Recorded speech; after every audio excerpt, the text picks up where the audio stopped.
लीजिएगा तो 100 गोली खा के भी पप्पू यादव छोड़ेगा नहीं। मेरे भीतर जज्बा है गोली खाने की, मेरे भीतर मरने की जज्बा है।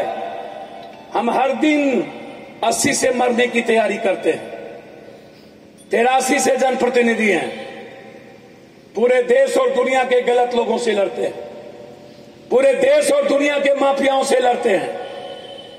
हिम्मत क्यों नहीं होती है न्यायिक जांच कराने की? मैं चाहता हूं वर्तमान जज से न्यायिक जांच करा दो।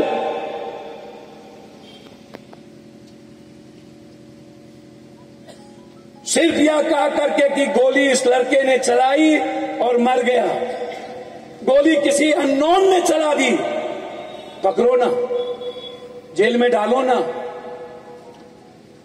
सीसीटीवी फुटेज में आपको लगता है कि किसी मेरे बच्चे ने, मेरे बेटे ने आपके किसी पदाधिकारी को मारा तो आप उस पर केस दर्ज करो, मैं बेल करा दूंगा। सीसीटीवी फुटेज में देखो हमारे किस बच्चे ने आपको क्षति पहुंचाई, हमारे किस बच्चे से आपके सिपाही को चोट लगी। हम बेल करा लेंगे, कानून का सम्मान करेंगे, लेकिन ये 1500 अननोन 46 FIR,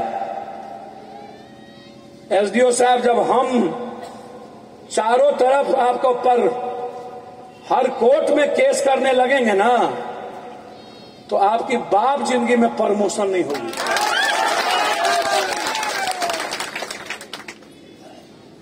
कोर्ट जाते जाते आपका पैर खिया जाएगा और जब आप अलग अलग कोर्ट जाइएगा और वहां का जनता जब आप पर पत्थर चलाएगा तो फिर आपकी बीवी गाना गाएगी, कोई पत्थर से ना मारे, तब गाएगी सर।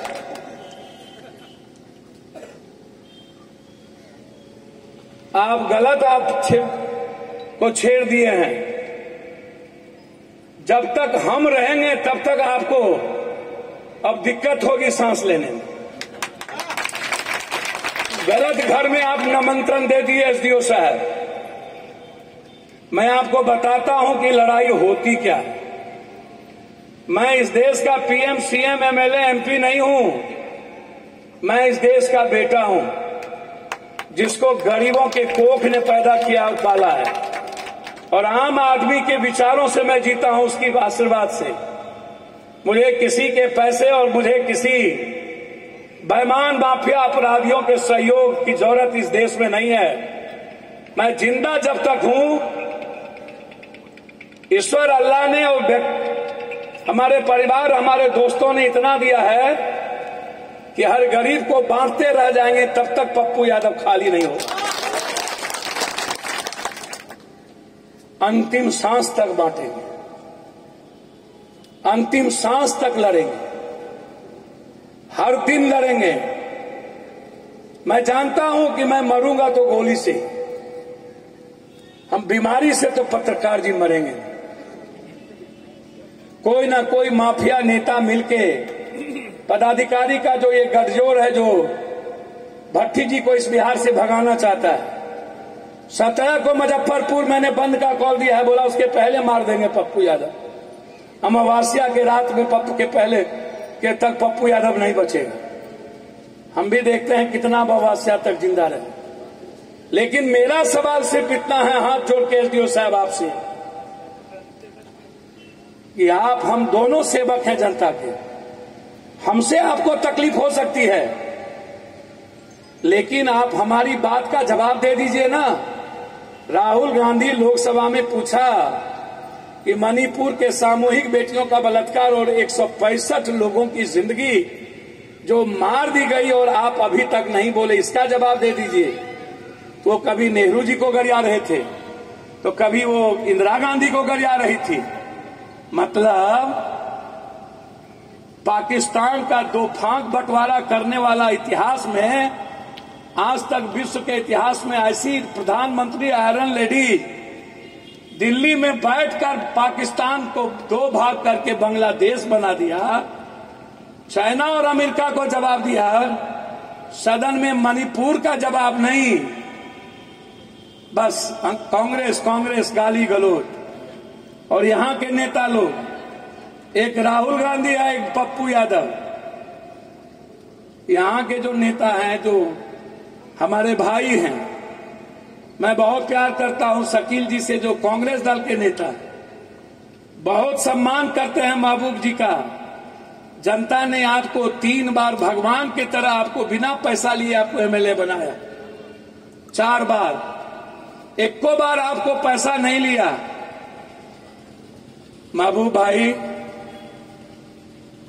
यदि शकील भाई आप दोनों माले के और कांग्रेस के नेता हैं, यदि आप बारसोई की जनता के साथ न्याय नहीं कर सके और डीएसपी जो एसडीओ साहब, ना पता लोग कहते हैं कि बहुत संपत्ति बना लिए, जमीन खरीद लिए हैं बारसोई में, घर खरीद लिए हैं, सबकी जांच हम करवाएंगे लड़के। मैं भगवान की सौगंध खा के कहता हूं, याद रखिएगा मैं जिंदा हूं, जांच होगी। यदि आप इतने कमजोर हैं दोनों हमारे नेता, मैं नहीं जानता था, और यदि हमारी ही बात हमारी सरकार ना सुन रही हो तो आप दोनों आदमी को नेता पद से रिजाइन करते हुए विधानसभा से रिजाइन कर देना चाहिए कि जब मेरा जनता दर्द में है तो मैं आपके साथ नहीं रहूंगा। क्यों हिम्मत नहीं हो रही? आप रिजाइन करके जाइए जनता के बीच, देखिए जनता आपको भगवान की तरह उठाता है कि नहीं। मुरमुर में सुरमुर भी, बड़ों के बाप कनियों के बाप, दोनों के बाप कैसे चले? हमारे घर का बच्चा का लाश होता था, ये तो इस पिता का कहां है, मोनू का पिता वहां बैठे, मां चाची मां बैठी, इस मां का बेटा, यदि पप्पू यादव के शांति प्रिया मां के हम बेटे होते तब, खुर्शीद आपका बच्चा होता तब, नियाज आपका बच्चा होता तब, उसकी बीवी मां तो जी लेगी किसी के दूसरे बेटे के सहारे, उसकी बीवी ताज जिंदगी नहीं जी पाती है, और 1 महीने के बाद उसकी बीवी को देखने वाला, उसके बच्चों को देखने वाला कोई नहीं बचता, सब साथ छोड़ देता है। मैंने लाखों लाश देखा है इस बिहार। हर दिन मैं 20-25 बेटियों के बलात्कार को देखता हूं। 9 साल की बच्ची को बलात्कार करके घर में दबा देना और पप्पू यादव के जाने के बाद उसके लाश को निकालना। कभी सोचिएगा, कभी आप सोचिएगा,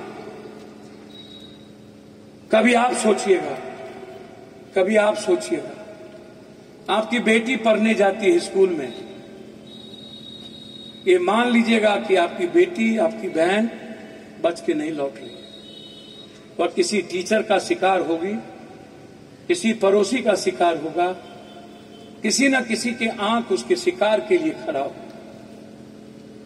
क्योंकि हमारा समाज मणिपुर में अपना चेहरा दिखा चुका है। हर बच्चों के हाथ में कोरेक्स, हर बच्चों के हाथ में पॉर्न, हर बच्चों के हाथ में ड्रग्स, और हर घर में बेटी, हर घर में बहन, कोई कॉलेज जाती है, कोई स्कूल जाती है, बेटी सुरक्षित नहीं है। हर दिन पप्पू यादव लड़ता है।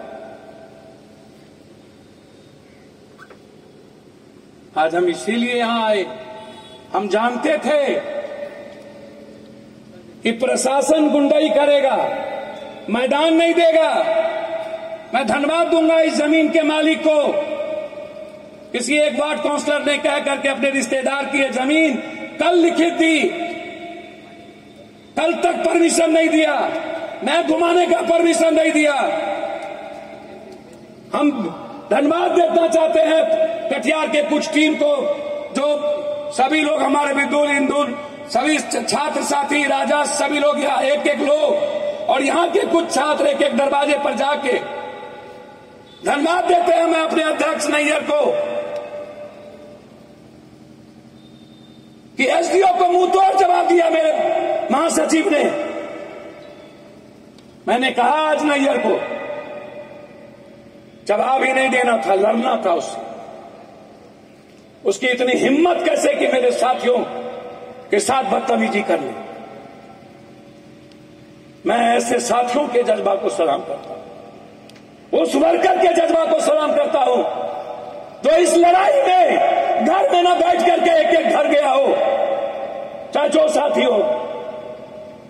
हम घर में बैठने के लिए पैदा नहीं हुए, हम अपने मां बाप के लिए पैदा नहीं हुए। हमें मेरा मां बाप बुढ़ापे के सहारे के लिए हमें पैदा नहीं किया। हमें पैदा किया है भगत सिंह बनने के लिए, हमें पैदा किया है चंद्रशेखर आजाद बनने के लिए, मुझे पैदा किया है कबीर बनने के लिए, मुझे पैदा किया हजरत हुसैन की तरह कुर्बानी देने के लिए, मुझे पैदा किया है गुरु नानक के तरह चारों बच्चों को चिनार में चुनाने के लिए, हमें पैदा किया है सुकरात के तरह जहर पी लेने के लिए, हमें पैदा किया है एक इंसानियत को जिंदा रखने के लिए, मरने के लिए, हमें पैदा गरीबी मिटाने के लिए किया, हमें पैदा अभाव और डर से जीने वाला समाज को भगवान बनाने के लिए किया। मैं जब तक जिंदा हूं पत्रकार जी, बिहार की जनता को मैं डरने नहीं दूंगा। मैं जब तक जिंदा हूं बिहार की जनता को मैं अभाव में जीने नहीं दूंगा। और मैं जब तक जीना हूं इस नेता पदाधिकारी और माफिया का जो नेक्सस है उस ताकत को बिहार की जेब से लूटने नहीं दूंगा। लड़ेंगे। किशनगंज से हम शुरू करेंगे पदयात्रा। गवर्नर हाउस मार्च के बाद बिहार के सवाल पर चिंतन शिविर के बाद किशनगंज से बारसोई, कटिहार, पूर्णिया, अररिया, सुपौल, सहरसा, मधेपुरा होते हुए पूर्णिया, अक्टूबर के फर्स्ट वीक या सेकेंड वीक हम चलेंगे। बिजली से आजादी, right of work, right of education, right of health, right of justice, right of wealth. हमें आजादी चाहिए बिना आर्थिक बोझ के पढ़ने की, हमें आजादी चाहिए बिना आर्थिक बोझ के दवाई की, मां के इलाज की, बाढ़ से आजादी और इस निरंकुश पदाधिकारी और माफियाओं से आजादी। इस आजादी के साथ चलेंगे। मैं आज भी उस बात पर कायम हूं, यदि आप किसी भी एक गरीब आदमी को तंग किए बारसोई में तो पप्पू यादव अपना घर छोड़ के बारसोई के उस गरीब के घर पर रह करके आपको औकात बताएगा। हिम्मत है तो आप लड़के देख लीजिएगा। मैं इसी बारसोई में किसी गांव में डेरा डालूंगा। जनता के पहले आपको पप्पू यादव को गोली मारना पड़े। जब तक मेरा सीना जिंदा है पहली गोली मैं खाऊंगा, तब किसी के सीने पर गोली है। इसीलिए मेरा सीधा मानना है, जन आक्रोश सभा में हम दोनों नेता कांग्रेस दल के और महबूब आलम से आग्रह करते हैं कि सरकार से आप सीआईडी या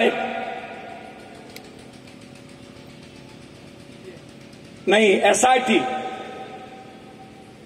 से जांच कराइए। तब तक आप जनप्रतिनिधि आम लोगों पर गिरफ्तारी पर रोक लगाइए कि मेरे जनप्रतिनिधि उसमें कहीं नहीं थे, मेरा कोई भी जनता नहीं था।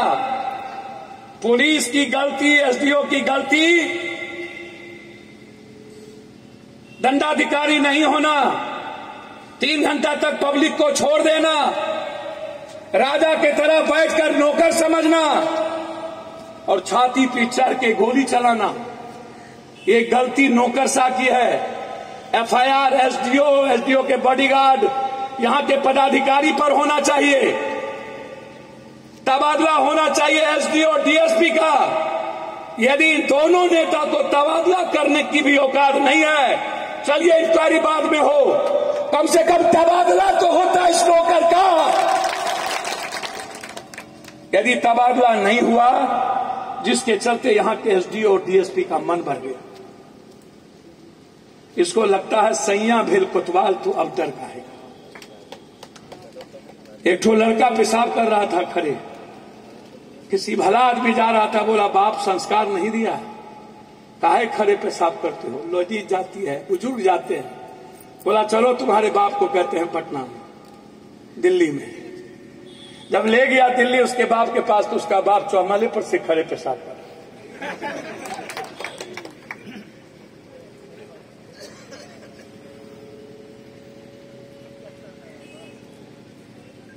बंदूक थमा दे तो हवलदार, मेरी ही बंदूक, मेरी ही बिल्ली, हम ही से म्यों,